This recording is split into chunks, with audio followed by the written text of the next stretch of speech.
Seorang laki-laki dari keluarga Lewi kawin dengan seorang perempuan Lewi, lalu mengandunglah ia dan melahirkan seorang anak laki-laki. Ketika dilihatnya bahwa anak itu cantik, disembunyikannya 3 bulan lamanya. Tetapi ia tidak dapat menyembunyikannya lebih lama lagi. Sebab itu diambilnya sebuah peti pandan, dipakalnya dengan gala-gala dan ter, diletakkannya bayi itu di dalamnya, dan ditaruhnya peti itu di tengah-tengah teberau di tepi sungai Nil. Kakaknya perempuan berdiri di tempat yang agak jauh untuk melihat apakah yang akan terjadi dengan dia. Maka datanglah putri Firaun untuk mandi di sungai Nil, sedang dayang-dayangnya berjalan-jalan di tepi sungai Nil. Lalu terlihatlah olehnya peti yang di tengah-tengah teberau itu. Maka disuruhnya hambanya perempuan untuk mengambilnya. Ketika dibukanya, dilihatnya bayi itu dan tampaklah anak itu menangis. Sehingga belas kasihanlah ia kepadanya dan berkata, "Tentulah ini bayi orang Ibrani." Lalu bertanyalah kakak anak itu kepada putri Firaun, "Akan kupanggilkah bagi tuan putri seorang inang penyusu dari perempuan Ibrani untuk menyusukan bayi itu bagi tuan putri?" Saud putri Firaun kepadanya, "Baiklah." Lalu pergilah gadis itu memanggil ibu bayi itu. Maka berkatalah putri Firaun kepada ibu itu, "Bawalah bayi ini dan susukanlah dia bagiku, maka aku akan memberi upah kepadamu." Kemudian perempuan itu mengambil bayi itu dan menyusuinya. Ketika anak itu telah besar, dibawanyalah kepada putri Firaun yang mengangkatnya menjadi anaknya dan menamainya Musa, sebab katanya, "Karena aku telah menariknya dari air."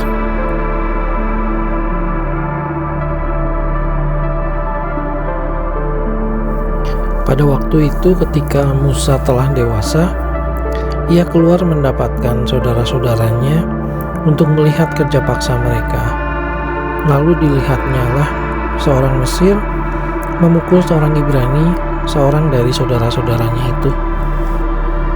Ia menoleh ke sana sini dan ketika dilihatnya tidak ada orang, dibunuhnya orang Mesir itu dan disembunyikannya mayatnya dalam pasir. Ketika keesokan harinya ia keluar lagi, didapatinya 2 orang Ibrani tengah berkelahi. Ia bertanya kepada yang salah itu, "Mengapa engkau pukul temanmu?" Tetapi jawabnya, "Siapakah yang mengangkat engkau menjadi pemimpin dan hakim atas kami? Apakah engkau bermaksud membunuh aku, sama seperti engkau telah membunuh orang Mesir itu?" Musa menjadi takut sebab pikirnya, tentulah perkara itu telah ketahuan. Ketika Firaun mendengar tentang perkara itu, dicarinya ikhtiar untuk membunuh Musa. Tetapi Musa melarikan diri dari hadapan Firaun dan tiba di tanah Midian, lalu ia duduk-duduk di tepi sebuah sumur. Adapun imam di Midian itu mempunyai 7 anak perempuan. Mereka datang menimba air dan mengisi palungan-palungan untuk memberi minum kambing domba ayahnya. Maka datanglah gembala-gembala yang mengusir mereka. Lalu Musa bangkit menolong mereka dan memberi minum kambing domba mereka. Ketika mereka sampai kepada Rehuel, ayah mereka, berkatalah ia, "Mengapa selekas itu kamu pulang hari ini?" Jawab mereka, "Seorang Mesir menolong kami terhadap gembala-gembala. Bahkan ia menimba air sebanyak-banyak untuk kami dan memberi minum kambing domba." Ia berkata kepada anak-anaknya, "Di manakah ia? Mengapakah kamu tinggalkan orang itu?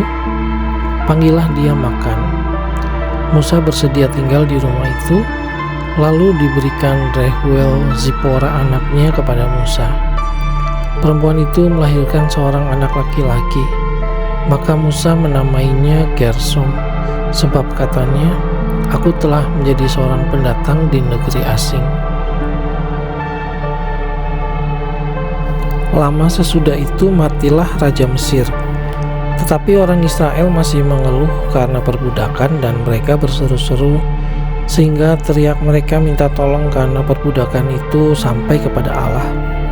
Allah mendengar mereka mengerang, lalu Ia mengingat kepada perjanjiannya dengan Abraham, Ishak dan Yakub. Maka adapun Musa, ia biasa mengembalakan kambing domba Yitro mertuanya, imam di Midian. Sekali ketika ia menggiring kambing domba itu ke seberang padang gurun, sampailah ia ke gunung Allah, yakni gunung Horeb. Lalu malaikat Tuhan menampakkan diri kepadanya di dalam nyala api yang keluar dari semak duri. Lalu ia melihat, dan tampaklah semak duri itu menyala, tetapi tidak dimakan api. Musa berkata, "Baiklah, aku menyimpang ke sana untuk memeriksa penglihatan yang hebat itu. Mengapakah tidak terbakar semak duri itu?" Ketika dilihat Tuhan bahwa Musa menyimpang untuk memeriksanya, berserulah Allah dari tengah-tengah semak duri itu kepadanya, "Musa, Musa." Dan ia menjawab, "Ya Allah." Lalu ia berfirman, "Janganlah datang dekat-dekat, tanggalkanlah kasutmu dari kakimu, sebab tempat di mana engkau berdiri itu adalah tanah yang kudus."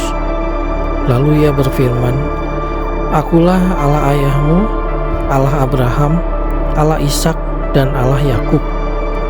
Lalu Musa menutupi mukanya sebab ia takut memandang Allah. Dan Tuhan berfirman, "Aku telah memperhatikan dengan sungguh kesengsaraan umatku di tanah Mesir.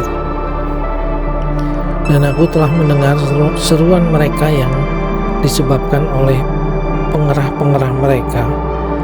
Ya, aku mengetahui penderitaan mereka.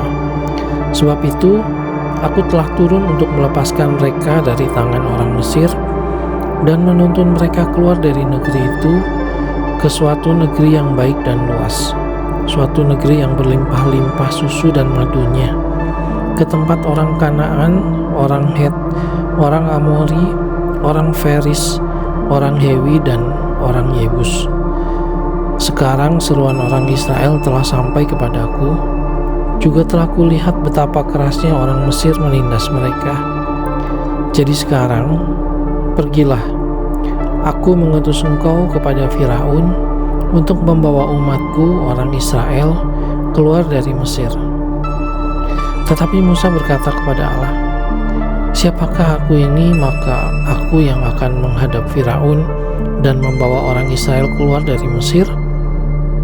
Lalu firman-Nya, "Bukankah aku akan menyertai engkau? Inilah tanda bagimu bahwa aku yang mengutus engkau. Apabila engkau telah membawa bangsa itu keluar dari Mesir, maka kamu akan beribadah kepada Allah di gunung ini." Lalu Musa berkata kepada Allah, "Tetapi apabila aku mendapatkan orang Israel dan berkata kepada mereka, 'Allah nenek moyangmu telah mengutus aku kepadamu,' dan mereka bertanya kepadaku bagaimana tentang namanya, apakah yang harus kujawab kepada mereka?" Firman Allah kepada Musa, "Aku adalah Aku." Lagi firman-Nya, "Beginilah kau katakan kepada orang Israel itu, Aku telah mengutus aku kepadamu." Selanjutnya berfirmanlah Allah kepada Musa, "Beginilah kau katakan kepada orang Israel, Tuhan Allah nenek moyangmu, Allah Abraham, Allah Ishak, dan Allah Yakub telah mengutus aku kepadamu. Itulah namaku untuk selama-lamanya, dan itulah sebutanku turun-temurun. Pergilah, kumpulkanlah para tua-tua Israel, dan katakanlah kepada mereka, Tuhan Allah nenek moyangmu, Allah Abraham, Allah Ishak, dan Yakub telah menampakkan diri kepadaku, serta berfirman, aku sudah mengindahkan kamu juga apa yang dilakukan kepadamu di Mesir. Jadi aku telah berfirman, aku akan menuntun kamu keluar dari kesengsaraan di Mesir, menuju ke negeri orang Kanaan, orang Het, orang Amori, orang Feris, orang Hewi, dan orang Yebus, ke suatu negeri yang berlimpah-limpah susu dan madunya. Dan bila mana mereka mendengarkan perkataanmu, maka engkau harus beserta para tua-tua Israel pergi kepada Raja Mesir, dan kamu harus berkata kepadanya, Tuhan Allah orang Ibrani telah menemui kami. Oleh sebab itu izinkanlah kiranya kami pergi ke padang gurun 3 hari perjalanan jauhnya untuk mempersembahkan korban kepada Tuhan Allah kami. Tetapi aku tahu bahwa Raja Mesir tidak akan membiarkan kamu pergi kecuali dipaksa oleh tangan yang kuat. Tetapi aku akan mengacungkan tanganku dan memukul Mesir dengan segala perbuatannya yang ajaib yang akan kulakukan di tengah-tengahnya. Sesudah itu ia akan membiarkan kamu pergi, dan aku akan membuat orang Mesir bermurah hati terhadap bangsa ini, sehingga apabila kamu pergi, kamu tidak pergi dengan tangan hampa, tetapi tiap-tiap perempuan harus meminta dari tetangganya dan dari perempuan yang tinggal di rumahnya barang-barang perak dan emas dan kain-kain yang akan kamu kenakan kepada anak-anakmu lelaki dan perempuan. Demikianlah kamu akan merampasi orang Mesir itu. Lalu sahut Musa, bagaimana jika mereka tidak percaya kepadaku dan tidak mendengarkan perkataanku, melainkan berkata, Tuhan tidak menampakkan diri kepadamu? Tuhan berfirman kepadanya, apakah yang di tanganmu itu? Jawab Musa, tongkat. Firman Tuhan, lemparkanlah itu ke tanah, dan ketika dilemparkan ke tanah, maka tongkat itu menjadi ular, sehingga Musa lari meninggalkannya. Tetapi firman Tuhan kepada Musa, ulurkanlah tanganmu dan peganglah ekornya. Musa mengulurkan tangannya, ditangkapnya ular itu, lalu menjadi tongkat di tangannya, supaya mereka percaya bahwa Tuhan adalah Allah nenek moyang mereka, Allah Abraham, Allah Ishak, dan Allah Yakub telah menampakkan diri kepadamu. Lagi firman Tuhan kepadanya, masukkanlah tanganmu ke dalam bajumu. Dimasukkannya tangannya ke dalam bajunya, dan setelah ditariknya keluar, maka tangannya kena kusta putih seperti salju. Sesudah itu firman-Nya, masukkanlah tanganmu kembali ke dalam bajumu. Musa memasukkan tangannya kembali ke dalam bajunya, dan setelah ditariknya keluar, maka tangan itu putih kembali seperti seluruh badannya. Jika mereka tidak percaya kepadamu dan tidak mengindahkan tanda mujizat yang pertama, maka mereka akan percaya kepada tanda mujizat yang kedua. Dan jika mereka tidak juga percaya kepada kedua tanda mujizat ini dan tidak mendengarkan perkataanmu, maka engkau harus mengambil air dari sungai Nil dan harus kau curahkan di tanah yang kering, lalu air yang kau ambil itu akan menjadi darah di tanah yang kering itu. Lalu kata Musa kepada Tuhan, Tuhan, aku ini tidak pandai bicara, dahulu pun tidak, dan sejak engkau berfirman kepada hambamu pun tidak, sebab aku berat mulut dan berat lidah. Tetapi Tuhan berfirman kepadanya, siapakah yang membuat lidah manusia? Siapakah yang membuat orang bisu dan tuli? Membuat orang melihat atau buta? Bukankah aku, yakni Tuhan? Oleh sebab itu, pergilah, aku akan menyertai lidahmu dan mengajar engkau apa yang harus kau katakan. Tetapi Musa berkata, Tuhan, utuslah kiranya siapa saja yang patut kau utus. Maka bangkitlah murka Tuhan terhadap Musa, dan ia berfirman, bukankah di situ Harun orang Lewi itu kakakmu? Aku tahu bahwa ia pandai bicara. Lagi pula ia telah berangkat menjumpai engkau, dan apabila ia melihat engkau, ia akan bersuka cita dalam hatinya. Maka engkau harus berbicara kepadanya dan menaruh perkataan itu ke dalam mulutnya. Aku akan menyertai lidahmu dan lidahnya, dan mengajarkan kepada kamu apa yang harus kamu lakukan. Ia harus berbicara bagimu kepada bangsa itu. Dengan demikian ia akan menjadi penyambung lidahmu, dan engkau akan menjadi seperti Allah baginya. Dan bawalah tongkat ini di tanganmu, yang harus kau pakai untuk membuat tanda-tanda mujizat. Lalu Musa kembali kepada mertuanya Yitro serta berkata kepadanya, "Izinkanlah kiranya aku kembali kepada saudara-saudaraku yang ada di Mesir untuk melihat apakah mereka masih hidup." Yitro berkata kepada Musa, "Pergilah dengan selamat. Adapun Tuhan sudah berfirman kepada Musa di Midian, kembalilah ke Mesir, sebab semua orang yang ingin mencabut nyawamu telah mati." Kemudian Musa mengajak istri dan anak-anaknya lelaki, lalu menaikkan mereka ke atas keledai, dan ia kembali ke tanah Mesir. Dan tongkat Allah itu dipegangnya di tangannya. Firman Tuhan kepada Musa, "Pada waktu engkau hendak kembali ini ke Mesir, ingatlah supaya segala mujizat yang telah kuserahkan ke dalam tanganmu, kau perbuat di depan Firaun. Tetapi aku akan mengeraskan hatinya, sehingga ia tidak membiarkan bangsa itu pergi. Maka engkau harus berkata kepada Firaun, beginilah firman Tuhan Israel, ialah anakku yang sulung.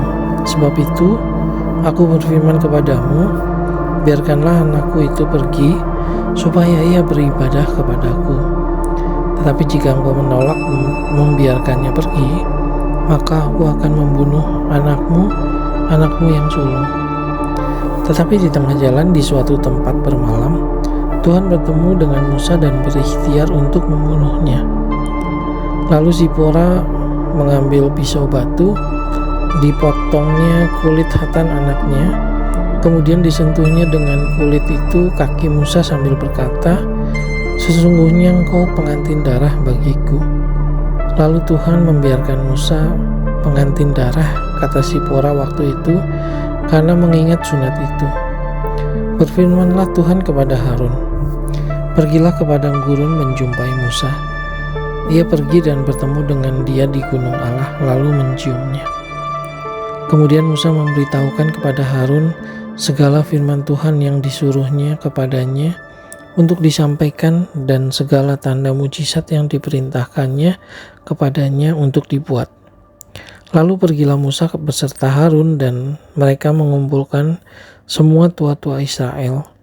Harun mengucapkan segala firman yang telah diucapkan Tuhan kepada Musa, serta membuat di depan bangsa itu tanda-tanda mujizat itu.